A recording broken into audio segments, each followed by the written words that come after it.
आगे एक बड़ी सुंदर लीला आती है, श्रीमद् भागवत के पंच प्राण रास की लीला। रास लीला का प्रसंग आता है। रास लीला के लिए कहा जाता है, हर व्यक्ति रास की कथा सुनने का अधिकारी नहीं, और अपात्र को कथा सुनाने से उसका दोष सुनने वाले को भी लगता और सुनाने वाले को भी लगता। इसलिए जब तक रास की कथा चले अपने मन को एकदम पवित्र करके बैठे।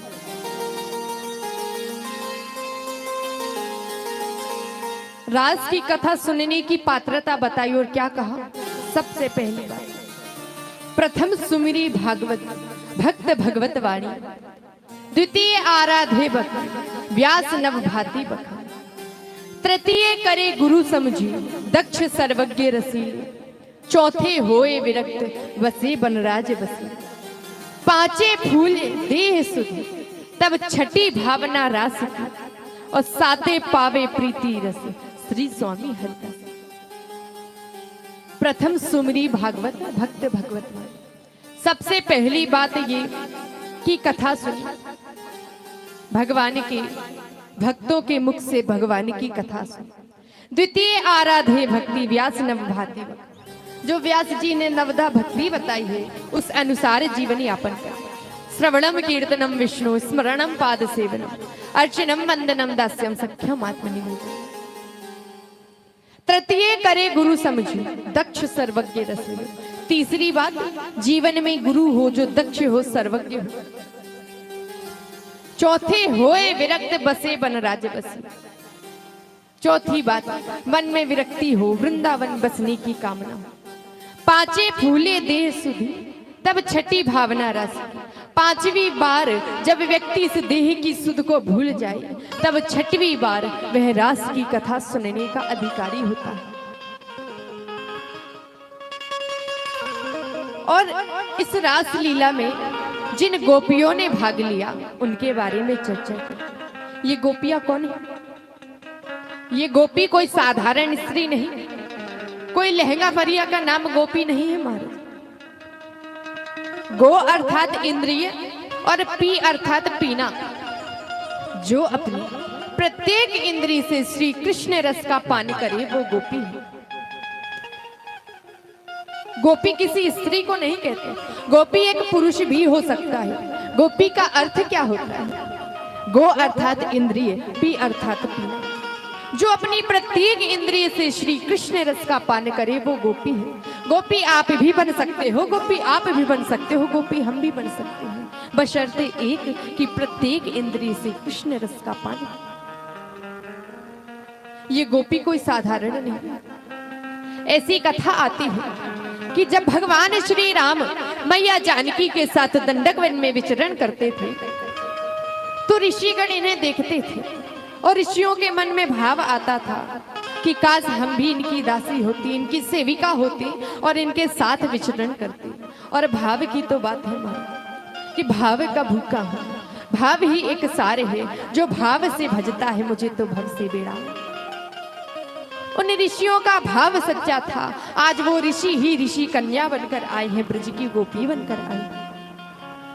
जब भगवान ने मत्स्य अवतार धारण किया, सारी मत्स्य कन्याएं इन पे मोहित हो गई, मन में गोपी भाव आया और आज ब्रज की गोपी बनकर आ गई। जब भगवान ने वामन अवतार धारण किया, राजा बलि के दर पे गई, सारी दैत्य कन्याएं मोहित हो गई, मन में गोपी भाव आया, आज ब्रज की गोपी बनकर। इतना ही नहीं, 4 वेद हैं, ऋग्वेद, यजुर्वेद, सामवेद, अथर्ववेद। 4 वेद में 3 कांड हैं, ज्ञान कांड, कर्म कांड, उपासना कांड। ज्ञान कांड में 4000 मंत्र, कर्म कांड में 80,000 मंत्र और उपासना कांड में 16,000 मंत्र। तो कर्म कांड के 80,000 मंत्र जब भगवान को समझने में असमर्थ हो गई तो आज उन्हें समझने के लिए ब्रज की गोपी बनकर आई है, कोई साधारण स्त्री नहीं। शरद पूर्णिमा की अर्धरात्रि में यमुना नदी के किनारे कदम्ब के वृक्ष के नीचे आज प्रभु अपनी वेणु का निनाद करते हैं। प्रभु की सुमधुर वेणु बज रही है।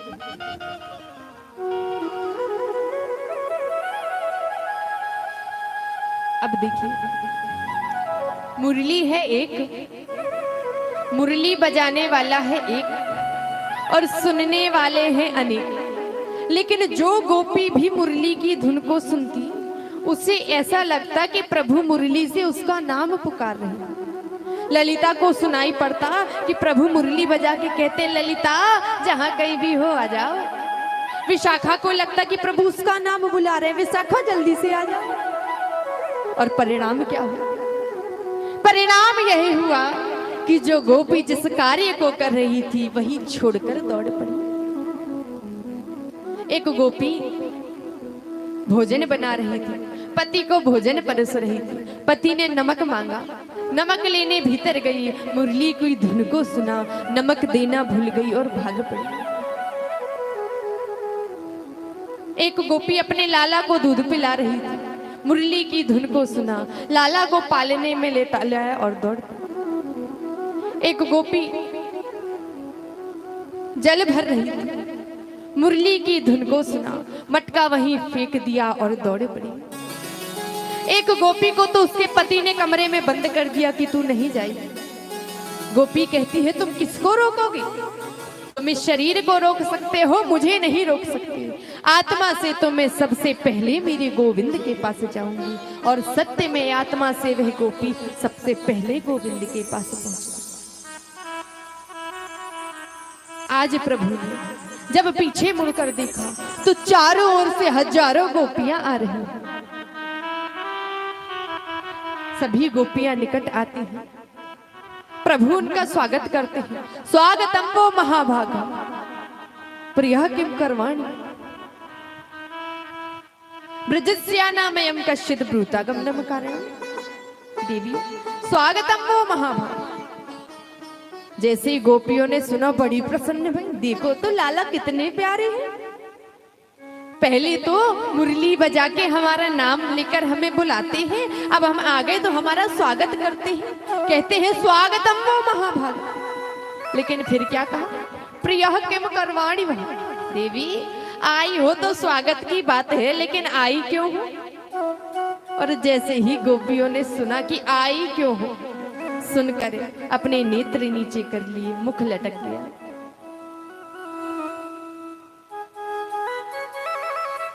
प्रभु कहते, बोलो ना क्यों आई हो? रजन्येशा घोर रूपा घोर सत्व निषेविता। क्या इस घनघोर रात्रि में ये वन कैसा लगता है ये देखने आई हो? तो देख लिया ना कि रात्रि में वन कैसा लगता है। चलो अब जाओ, अपने अपने घर जाओ। तुम पतिव्रता स्त्री हो, और पतिव्रता स्त्री को रात्रि में अपने पति के पास होना चाहिए। जाओ। तो तुम्हें पता है पतिव्रता धर्म में कितनी शक्ति होती है। एक पतिव्रता स्त्री थी, पति की खूब सेवा करती थी, उन्हें नहलाती धुलाती, हाथ पांव दबाती, भोजन कराती, बड़ी सेवा करती। एक दिन की बात, आंगन में बैठी चावल बीन रही थी। पति काम से आए, जल लाकर पति को दिया। दोनों आंगन में बैठे हुए थे कि आज पति पत्नी की गोद में सर रखकर सो गया। पति की नींद लगी। उस पत्नी का एक छोटा सा बालक था 18 महीने का, जो घुटमन घुटमन चलता था। आंगन में अग्नि कुंड में अग्नि जल रही थी और बालक वहीं पर चल रहा था, खेल रहा। अब पत्नी के मन में विचार आया कि जाके बालक को उठा लूं, कहीं अग्नि में गिर ना जाए, जल ना जाए। लेकिन जाऊं कैसे? गोद में पति सो रही है। यदि पति को उठाऊंगी तो पतिव्रत धर्म नष्ट हो जाएगा। इतना विचार कर रही थी कि आज वह बालक अग्नि कुंड में गिर गया। जैसे ही बालक अग्नि कुंड में गिरा, पत्नी ने अपने नेत्र बंद कर लिए। आधे घंटे बाद जब पति की नींद खुली, सर हटाया, पत्नी दौड़ कर गई तो क्या दिखती है कि वह बालक उस अग्नि कुंड में किलोर कर रहा है, खेल रहा है।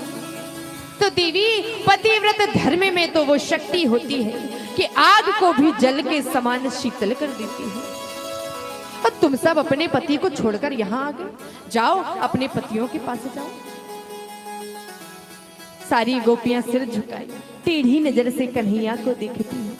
और कहती हैं लाला ये जो तुम हमारे साथ कर रहे हो ना बहुत गलत कर रहे। हम अपना सब कुछ छोड़कर आ गए और अब तुम हमसे पूछते हो कि क्यों आई हो। क्या बताएं तुम्हें कि हम क्यों आए। और तुम ये जो पतिव्रत धर्म की कहानियां सुनाते हो ना, ऐसी 2-4 कहानियां तो हम पे भी आवे। प्रभु बोले सुनाओ।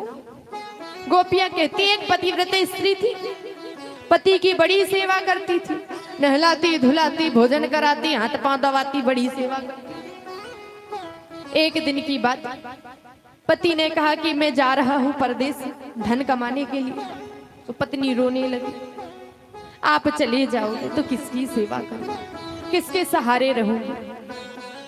पति ने क्या किया, एक मिट्टी की मूर्ति लाई और पत्नी को दी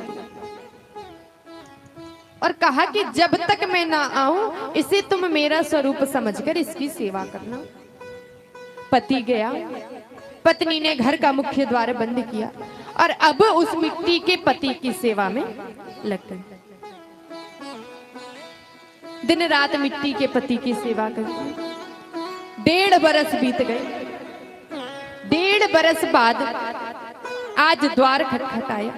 द्वार पर असली पति आ गया और भीतर पत्नी उस मिट्टी के पति की सेवा कर रही थी। तो कन्हैया हम तुमसे पूछते हैं कि अब वह पत्नी क्या करे। यदि मिट्टी के पति की सेवा छोड़कर जाएगी तो पतिव्रत धर्म नष्ट हो जाएगा। और द्वार पर पति खड़े हैं, यदि जाकर द्वार नहीं खोलेगी तब भी पतिव्रत धर्म नष्ट हो जाएगा। तो तुम बताओ उसे क्या करना चाहिए। प्रभु बोल पड़े, अरे जब असली का पति आ गया तो मिट्टी के पति का क्या काम, उसको तो जाकर द्वार खोलाना चाहिए। गोपियां बोली सोई तो हम भी कर रहे हैं लाला। जब इस आत्मा का पति वो परमात्मा आ गया तो हम उन मिट्टी के पतियों को छोड़कर आ गए। और मीराबाई ने भी तो यही कहा, ऐसे वर को क्या वरूं जो जन्मे और मर जाए, वर वरिये गोपाल को जैसे चुड़लो अमर हो जाए, जैसे चुड़लो अमर हो जाए। आज प्रभु ने देखा गोपियों का भाव सच्चा है तो प्रभु रास करने तैयार हो गए। अब 2 गोपी बिच बिच माधव, 2 गोपियों के बीच में एक कन्हैया प्रकट हो गई और रास की लीला प्रारंभ हुई। वेणु का निनाद होता है।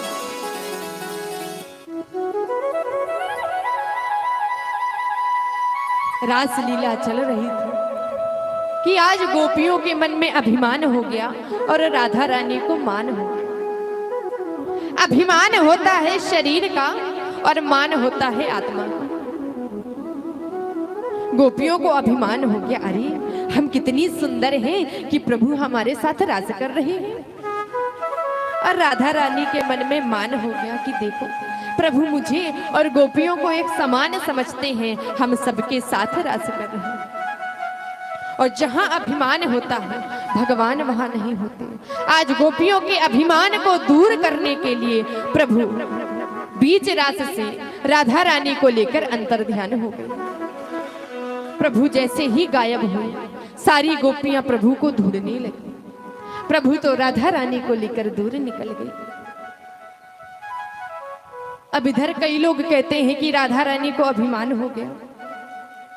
राधा रानी को अभिमान नहीं हुआ महाराज। राधा रानी स्वयं आदि शक्ति है, क्या वो उन्हें कभी अभिमान आ सकता? राधा रानी विचार करती हैं कि प्रभु गोपियों से दूर हो गए हैं और भगवान एक पल को मेरा साथ छोड़ सकते हैं लेकिन गोपियों को नहीं छोड़ सकते। इसलिए यदि हमेशा के लिए प्रभु का साथ चाहिए तो गोपियों का साथ पाना हो। तो गोपियों का संग पाने के लिए आज राधा रानी अभिमान का नाटक करती है। कहती लाला तुम हमें कितनी दूर ले आए हो, अब तो चलते चलते हमारे पैर ही दुखने लगे। प्रभु कहते अच्छा तो एक काम करो तुम हमारे कंधे पे बैठ जाओ। राधा रानी बोली ठीक है झुको। आज प्रभु झुकती हैं। राधा रानी प्रभु के कंधे में बैठने को जैसे हुई प्रभु वहां से भी अंतर्ध्यान हुए। अब राधा रानी भी ढूंढती हैं, गोपियां भी ढूंढती हैं, एक मार्ग में सब मिल जाती हैं। अब ब्रज के कण कण से पूछती है क्या तुमने कन्हैया को देखा? ब्रज की रज से पूछती है ब्रज रज क्या तुमने कन्हैया को देखा? पत्ते से पूछती है, पत्ते क्या तुमने कन्हैया को देखा? ऐसी पागल हो गई है कि एक दूसरे में ही कृष्ण का दर्शन करके प्रसन्न हो जाती हैं, नाचने लगती हैं, फिर एक दूसरे के स्वरूप को देखकर रोने लग जाती हैं। कन्हैया कहाँ चली गई, कन्हैया कहाँ चली गई? जब थक गई, हार गई, तो यमुना किनारे आती है। यमुना जी से पूछती है, यमुना कन्हैया तो तुम्हारे पति हैं, तुम्हें तो पता होगा ना कहाँ गए हैं, बता दो ना कहाँ गए हैं। जब सारे बल छीण हो गई तो यमुना किनारे ही बैठ गई। यमुना है भक्ति, और भक्ति के बिना भगवान नहीं मिल सकते। आज यमुना किनारे बैठ गई और सारी गोपियों ने एक गीत का पाठ किया है, जिसे श्रीमद् भागवत में गोपी गीत कहा जाता है। और कहते हैं कि जो भी व्यक्ति गोपी गीत का पाठ नित्य प्रति करते हैं, उन्हें प्रभु अवश्य मिलते हैं। गोपी गीत की कुछ पंक्तियों का श्रवण हम भी करते हैं। जयति तेधिकम् जन्मना ब्रज श्रयतीन्दिरा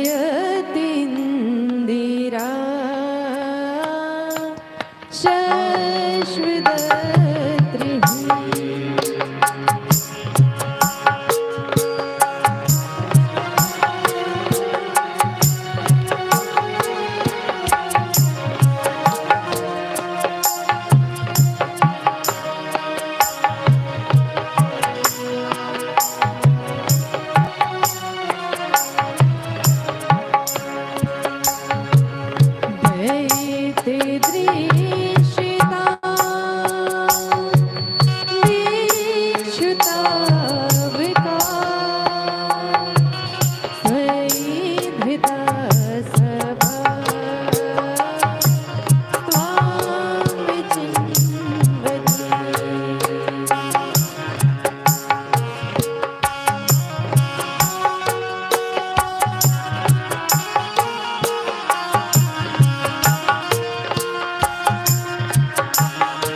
आज सारी गोपी गीत का पाठ करती हैं। और जब भगवान ने देखा कि गोपियों का अभिमान दूर हो गया है, इनका भाव सच्चा है, तो आज मेरे प्रभु पीतांबर धारण करके गोपियों के बीच प्रकट हो गए। देखिए भागवत में लिखी एक एक बात का बड़ा विशेष महत्व है। कहा कि प्रभु पीतांबर धारण करके प्रकट हुए। पीतांबर धारण करके क्यों आए? क्योंकि प्रभु की याद में हजारों गोपियां रो रही थी, गोपियों के अश्रु पोंछना है, तो पीतांबर धारण करके आए। आज प्रभु रास को प्रारंभ करते, सारी गोपियां खड़ी हो गई, मानो मुर्दे में जान आ गई हो। अब दो ही गोपी बिच बिच माधव, दो गोपियों के बीच एक एक कन्हैया प्रकट हो गई और रास की लीला प्रारंभ हुई। मैया पार्वती रास में जा रही थी। भोलेनाथ कहते हैं हम भी जाएंगे, हम भी रास देखें। मैया कहती है बाबा वहां केवल स्त्रियों का काम है, पुरुष केवल एक है, श्री कृष्ण, और कोई नहीं। बाबा कहते हैं ठीक है, हम भी स्त्री बन जाएंगे।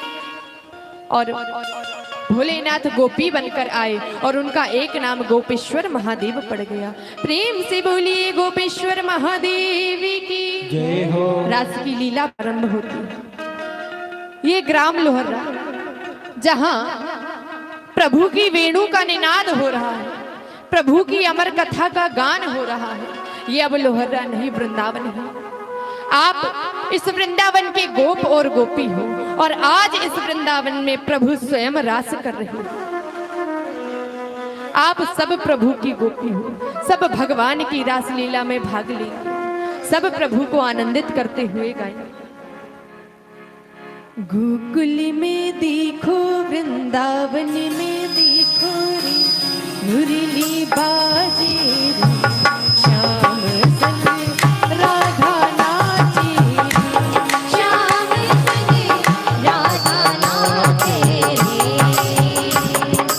गोकुल में देखो, वृंदावन में देखो रे, मुरली बाजे रे, श्याम संग राधा नाचे रे, श्याम संग राधा नाचे रे। एक बार बोलिए रास बिहारी भगवान की।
अरे महाराज, भगवान की रासलीला हो रही है और आप सब बैठे हो, हाँ? और किसकी रासलीला में भाग लोगे? भगवान से बड़ा कौन है तुम्हारे लिए, ये बता दो हमें। अभी भी बैठे हो, अब क्या एक एक का नाम लेके उठाना पड़ेगा? मैंने क्या कहा, गोपी कौन है? गोपी केवल उस युग में नहीं थी। गो अर्थात इंद्रिय, पी अर्थात पीना। जो अपनी प्रत्येक इंद्रिय से श्री कृष्ण रस का पान करे वो गोपी है। क्या आप गोपी नहीं हो? हम तो मजबूर हैं महाराज, लेकिन हम तो बैठे बैठे गोपी बन जाएंगे। और कौन कौन गोपी है तो खड़े हो जाओ। और गोपी कोई स्त्री नहीं, गोपी पुरुष भी हो सकते हैं। भगवान की गोपी खड़ी होना, जो भगवान से प्रेम नहीं करते तो बैठे रहना। श्री राधे।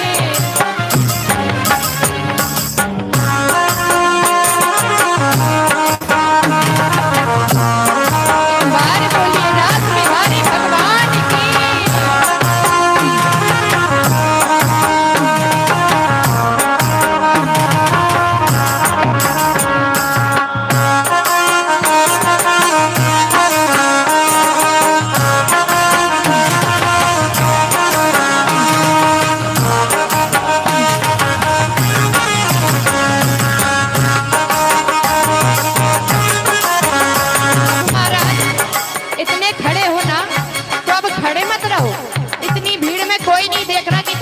नाच रहे हो, जैसा मन पड़े वैसा नाच लो।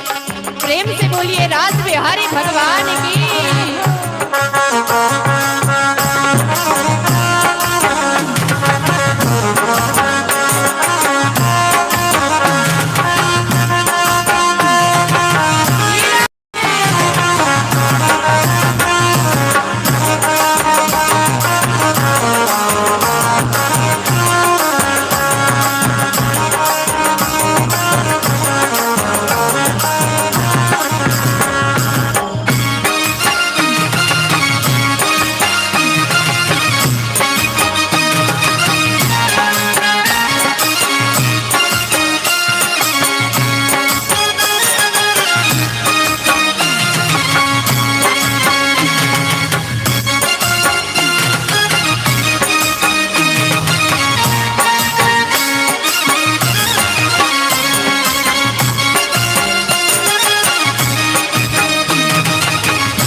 आखिरी कड़ी और ये लाइन यदि सत्य हो तो ही नाचना, नहीं तो बैठ जाना महाराज। सुनना बड़े ध्यान से।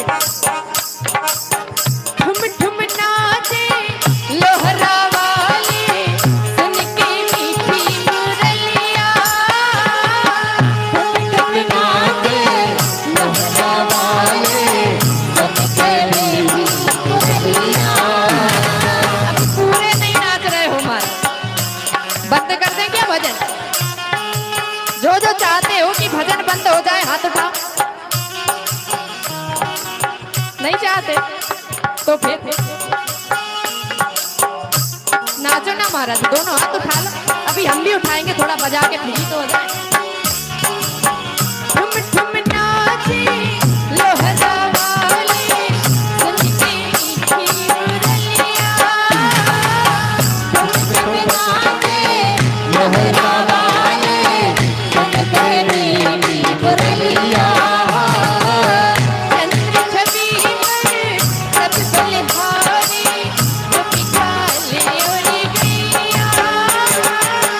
सब छवि में सब बलिहारी, गोपी काले और गैया। मुरली बाजे कान्हा की मुरली से, सब जग नाचे श्याम सगे राधा राधे। श्याम सगे राधा राधे। गोकुल में देखो वृंदावन में देखो रे, मुरली बाजे रे, श्याम सगे राधा नाचे रे। श्याम सगे राधा नाचे रे।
भगवान की जय हो।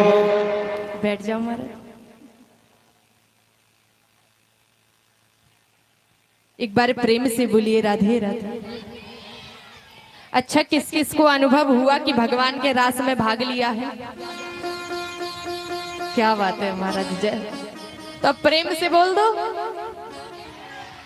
प्रेम से महाराज, धीरे से नहीं सुनना हमें, प्रेम से और प्रेम से, बस इतना ही प्रेम है ठाकुर जी से, प्रेम से। राधे श्री राधे। इस प्रकार भगवान ने रास की लीला। आज रात